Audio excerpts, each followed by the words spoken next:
జగిత్యాల జిల్లా మల్లాపూర్ మండలం వివిరావుపేట గ్రామంలో నర్సింగం స్టోర్స్ క్లబ్ ఆధ్వర్యంలో రిటైర్డ్ ఆర్టిస్ట్ డ్రైవర్ గంగారెడ్డి జ్ఞాపకార్థం మల్లాపూర్ రాయకల్ మండలాల వాలీబాల్ టోర్నమెంట్ నిర్వహించారు. ఈ టోర్నమెంట్ లో 18 జట్లు పాల్గొనగా విజేతగా వివిరావుపేట జట్టు నిలిచింది. రన్నర్ గా ధర్మాజిపేట జట్టు నిలిచింది. గెలుపొందిన జట్లకు ట్రోఫీతో పాటు నగదు బహుమతిని ప్రదానం చేశారు.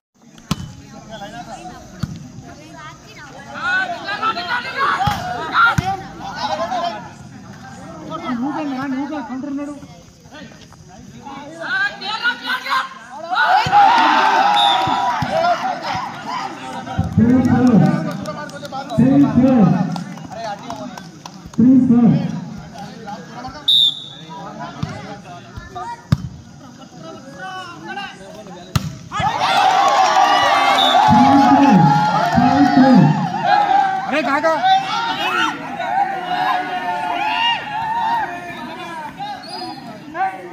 ఓకే ఈరోజు నర్సింగం స్పోర్ట్స్ క్లబ్ ఆధ్వర్యంలో నిర్వహించినటువంటి 2 మండలాలు రాయకల్ మరియు మల్లాపూర్ మండలాల టోర్నమెంట్ నిర్వహించడం జరిగింది.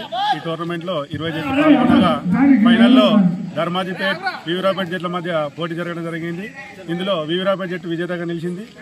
దీనికి సహకరించిన నిర్వాహకులకు మరియు దీనికి సహకరించిన ప్రతి ఒక్కరికి ప్రత్యేక ధన్యవాదాలు తెలియజేస్తూ ముఖ్యంగా గోపి గారికి ప్రత్యేకంగా ధన్యవాదాలు తెలియజేస్తున్నాం కాబోయే ఎమ్మెల్యే గారికి.